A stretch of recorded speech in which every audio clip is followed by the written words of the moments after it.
Dan, what are the biggest lessons you learned in 2022? Quite a few things, actually.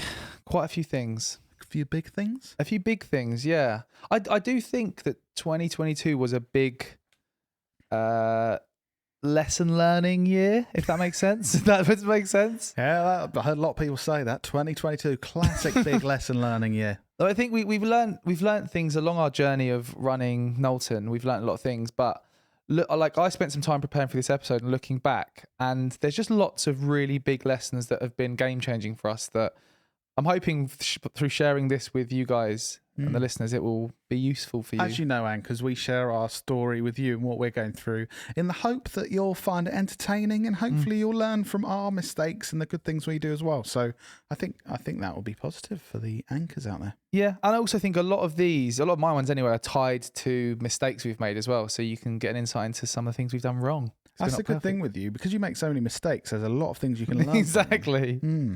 And the first mistake, or the first lesson, I think, one of my biggest takeaways from 2022 was to use data, or use more data to inform decisions and stop doing things that aren't working sooner. So I flash back to a number of conversations I've had with Lloyd over 2022, where he sort of questioned things that we're doing, and in terms of marketing, and he sort of pointed out some things that have made me think, why are we still doing that? Like, and it's not just because we're shit or I'm shit. There's a lot we do. So having someone else like supporting you to look at what you're doing and what you're responsible for and giving feedback has been really helpful. And one of the things is definitely stopping doing certain things sooner because they're not working, especially when you've got limited marketing resource, time, budget. Especially when we're going into recession and budgets are being cut.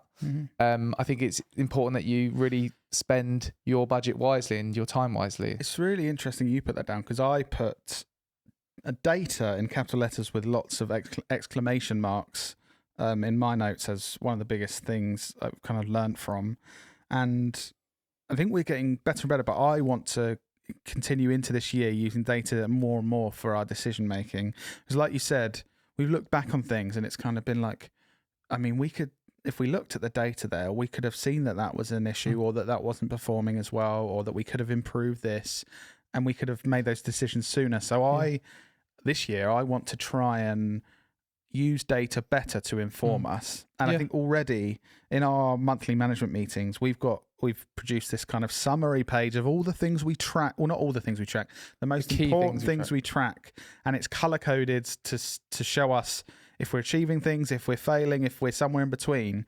And I think it's going to be a game changer for us of really quickly going, okay, so it's split into sort of financial, operational, people, things like that, marketing. And each month, we look at it more than monthly, but each month reflecting on it and saying, okay, here's what the data's saying. Looks like we have some issues with our marketing, or looks like we could improve our financial position, or, oh, we've got a couple of people issues here. What can we do? And making those decisions quicker and changes or improvements quicker based on that data. I do think we've definitely made big strides forward this year, like you mentioned with our monthly management meetings. Also, something else in terms of like our own marketing, setting up a bespoke dashboard using Dash This, which is a really great tool, and it's quite cost effective, that you can use to bring in lots of different data sources to quickly and easily. And we have a weekly meeting every Friday with the whole team, and we look at all of that data, all the different social platforms, the podcast, etc., to see how we're performing. So, but like I say, 2023 for me is going to be really about every decision we make.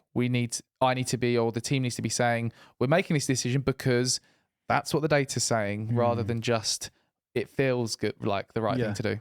Yeah. And I think having those little pointers is like someone poking you and going, looks like an issue there, better look into it. And I think we've already seen improvements that when there's a slight sign of an issue or something that can be improved, we see it a lot earlier now, whereas previously, as the business has developed, it's been much later that we find out, and then we have big things to deal with. So I think that's really... That actually is a very nice segue onto my next lesson, which is to do with us starting to implement elements of the entrepreneur's operating system And one of those key elements is our weekly meeting and the format of that weekly meeting to basically ensure we are tracking the performance of all the key metrics in our business. And that has been game changing for us. But for me, the main thing that's done is, like you said before, it's made us aware of any issues much sooner. So each week we know if there's an issue rather than leaving it to a monthly meeting. It really holds all the individuals in the business accountable as well. So we're checking through every client, every project, and people have to say if they're on track or not. And when you're responsible for something and you have to say, yes, it's on track or no, it's not on track, it makes you accountable and makes you think, okay, I've either got to make sure this is where it needs to be, or I need to come to the team and ask for support or explain why this isn't quite working. And we can then kind of address those challenges. But yeah, the accountability to everyone is really, really good there as well. And if you want to read, if you're running a business and you want to read more into the Entrepreneur's Operating System, we actually did a podcast episode on it, episode 72, how the Entrepreneur's Operating System is a game changer, which you can listen to. Also, I really recommend buying, I think it's called What the Heck is EOS? Get it on Amazon. It's like quite cheap and a short book that just explains what the EOS is, and yeah, really useful. Very useful, Dan. What's your next learning? As 2022 has been a big year for lessons learned. It has. One of my biggest lessons in 2022 was how amazing it is to have more regular breaks from alcohol. And I'm not going to bang on about it because we've done lots of episodes on this. Or not lots of episodes. We did a whole episode on this and we talk about it frequently. But having more regular breaks from alcohol has made me more productive, felt better, be a better dad, fiance, do better at work, feel more motivated, feel happier. And at the same time, I also still enjoy drinking, but having those more regular breaks means that I have more of a healthy patch where everything's more level, and then still enjoy going out drinking with my friends every so often. I think if you're ambitious or you have things that you want to achieve this year or in life or whatever, hopefully you do. Hopefully. Well, not, some people are happy to do what they're doing, and but if there are things you want to achieve, a way that I sort of have summarized my experience with drinking a bit less and having those breaks is sobriety makes it easier to achieve everything. As in, like, whether it's my goals for health and fitness or being a better dad, a better husband, achieving more things at work. When I'm having periods of not drinking, it feels easier to do better in all of those areas. It's like I've taken some kind of supplement that's making me a better person, but actually it's just taking out the Jaeger bombs. So yeah, we've spoken about this, so we won't go on any longer, but that's a big lesson I've learned this year, 100%. And we've done, again, if you want to listen more into that and hear our experience of doing that, episode 115, having breaks from alcohol can change your life, is where we really dive in deeper of our experience of doing that. I actually realised when preparing for this episode, most of our podcast topics are on things that we've learned throughout the year. So it's quite easy to look back at things that we've learned. We've learned that. Let's tell the anchors. Yeah. Great. Next one, Dan. What have you learned? Another thing, which is actually another aha moment recently. Aha! Is the importance of our creative comedic videos to us driving in the business. So early on in our sort of marketing video and social media marketing agency journey, in 2017, we created our first sort of comedic sketch, and it drove a load of new business. And that was our first sort of aha moment of like, wow, we can create these comedic videos that bring new business in. Since that moment, we've continued to create those videos, but we've also started to invest our marketing resource in other areas, like building the Friday Club, which is our weekly email newsletter, in this podcast, in speaking at events, in going on other people's podcasts, and doing a whole range of things. And I think for the long term of us growing Knowlton and the Knowlton brand, spreading that resource across putting our eggs in lots of different baskets is really important, because putting all of our eggs in just making funny videos isn't a good strategy. So I think it's really important. But I also think the biggest lesson this year is we still need to have that focus on those creative videos as well, because that's something that is proven to consistently bring in new, lucrative, big, good, nice opportunities for us. Big, good, and nice. And we've noticed after had a couple of months of like not doing much of that and trying to be very efficient with things, and our new business dropped basically. So we're not at a stage now where we can just suddenly stop doing that and do this other great stuff. So I think my lesson is to keep that momentum going in 2023 and bring out new creative videos. Coming back to the data that we said earlier, we noticed this because we track everything so precisely. So we could look at the amount of new business leads that came in, the amount of times we've been contacted by people, the value of the new leads that came in, all that sort of stuff. And we could see that when we had periods of not putting out those creative videos, that those things dropped. So again, going back to the data thing, so important. And that's what allowed us to, we actually said, oh yeah, it does seem like that lines up with us not releasing any new videos and that going down a bit. And when we checked, yes, there was it. And another big lesson for me this year is about building relationships. Okay. So Lloyd and the team recently have been taking the piss out of me a lot more because I've been going to these fancy dinners in London and having cocktails with middle-aged women. This is how Lloyd puts it. I just, that's normally what you seem to be doing when you're out the office. But although it's nice to network and things, I have definitely started to realise even more the importance of building meaningful relationships with other business people in the business world. And the reason I've realised that is because like looking at lots of new opportunities that are coming in for us that are really important now, I think back and think that's because I built a meaningful relationship a year ago or 2 years ago that has now only just come to fruition and something good's happened from it, whether it's a new client or a sponsor for the podcast or just something that's going to help us achieve the goals at Knowlton. Those genuine relationships, isn't it? It's very rare, we don't have these kind of weird approaches to like, let's target this person and build a relationship with them. But when you look back, like you said, oh yeah, we helped those guys out and we hosted an event for them, or we spoke at that event and then we met this person and then that opportunity came 18 months later through them. And it's so clear that there's a big, I can't think of the word, correlation between those things. And I think an action for me, and I think you guys should as well, listeners, I'm just going to start saying yes more to meeting people in person. Because of COVID and stuff, that died down a lot. But obviously I'm going to work out if it's, just saying yes to like... You're going to be inundated with people going, can I meet? No, not those.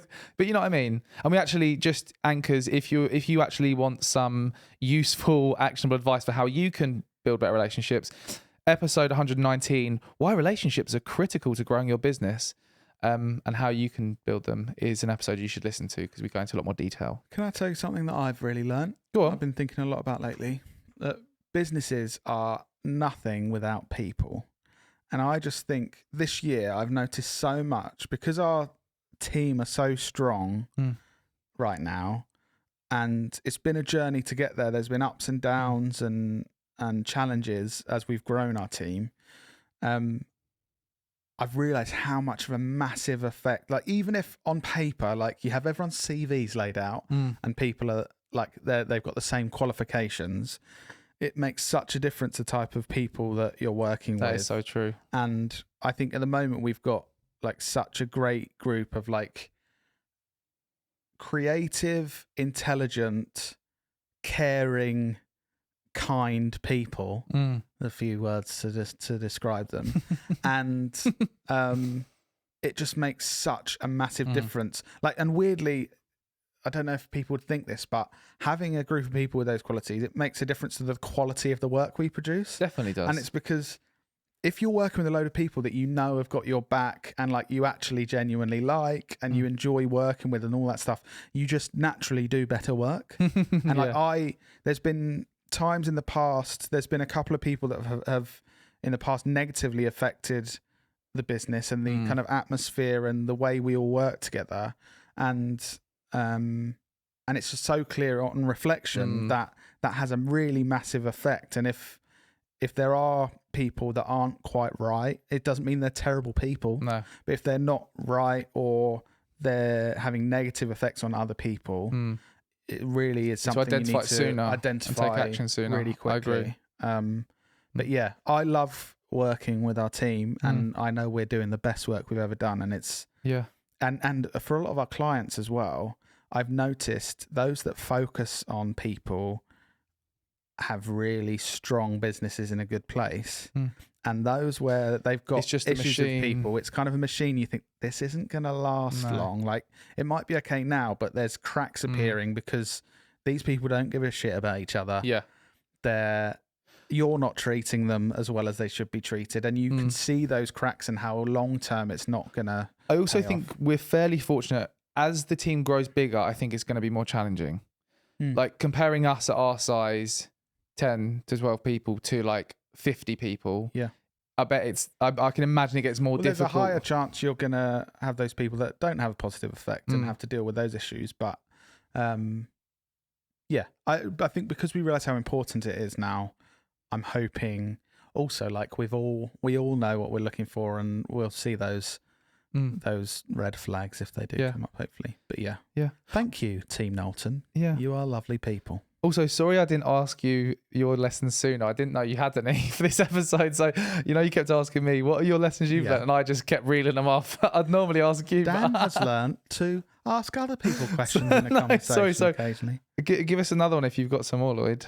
No, that's all good because I've said my 3. Okay. It was about sobriety, data, and people. Okay, well, I've got a couple more then. Yeah. Back to me. Yeah. Please ask me when I haven't got any, and don't ask me when I have got some. Second to last one, another big lesson is don't be afraid to talk about the good work you're doing or the good things you're doing. I think sometimes when you sort of publicly speak about good things you're doing as a company, if it's good things you're doing in terms of client work or in just terms of like supporting your team or the local community or the planet, I think we get sort of hung up about looking like we're boasting or like, oh, they're, people, you can feel a bit nervous about people thinking like, oh, they're just showing off. Whereas personally, I know there's an etiquette to this, so you don't want to be like boasting, but from a business perspective, clearly communicating the good things we do has been vital in our growth this year. Like, looking at some of the most impressive campaigns we've run for like Wall and in collaboration with Peaky Blinders and actually really making an effort to speak a lot about that and tell everyone about that and show everyone what that's achieved has been huge for us in driving new business. And I think some people, sometimes I've even seen comments on social, sometimes we've posted stuff or on other people's content, and people have sort of commented saying, oh, look, they're showing off again. But I think it's hugely important. And I think something that we did an episode on was when we got called out for greenwashing, which was episode 109, if you want to listen to that. Because, we started to talk publicly about the things we're doing with our positive impact plan, and we got questioned about if we were just saying that to look good, and we obviously weren't, and we did a whole episode on that. But I think it taught me a lesson to, say the good stuff you're doing. Because we were being questioned because we hadn't communicated the good stuff. Yeah. So then when we answered and communicated what we're doing, like, oh yeah, great. My final biggest lesson for you, and this, I've mentioned this in multiple episodes and we've discussed it in multiple episodes. If you have anything to do with creating video content for social media, you must be focusing on short form vertical video for 2023. And I'm not going to go into the big spiel again like I have before, but all of the social platforms are optimizing for short form vertical video. So it's really important that you start creating that style of content. And we've noticed, and we've shared lots of data to show how much better our content is performing when we're focusing on a short form vertical video strategy as a first sort of starting point. And also, it also makes our content production way more efficient because we can repurpose that short form vertical video on multiple platforms like YouTube Shorts, TikTok, Reels, that are helping us generate more organic reach and engagement. So, and I think we spoke about that in last week's episode. Oh no, 2 weeks ago. Was it last week when we talked about social media trends? No, it's 2 weeks ago, I think. 2 weeks ago? Yeah. 3 weeks ago, maybe? Yeah. Who knows? Yeah, so there's some of the biggest lessons. So, anchors, you need to be sober, make some creative videos, base your decisions on data, make sure you understand the value of people And relationships. Publicly talk about the good stuff you do. Whilst making vertical videos. And you will have a successful year. Yeah, but I hope you've enjoyed this episode, anchors. And yeah, please let people know about this, and please support Business Anchors next year. If you do actually enjoy Business Anchors, please do tell other people about it, post about it on social media, tag us. And big shout out to the people who featured Business Anchors in their Spotify Wrapped Yes, this year. thank you, everyone. Because that's quite a while ago now, wasn't it? Yeah. But thank last you year. for that. Last year, yeah. When this goes out. We don't record these in advance, so it was definitely a while ago. But thank you. Yeah, it was, I mean, I couldn't open my Instagram stories because I've been tagged in so many. I couldn't use it properly, but thank you for that, guys. And we'll see you in your ears next week.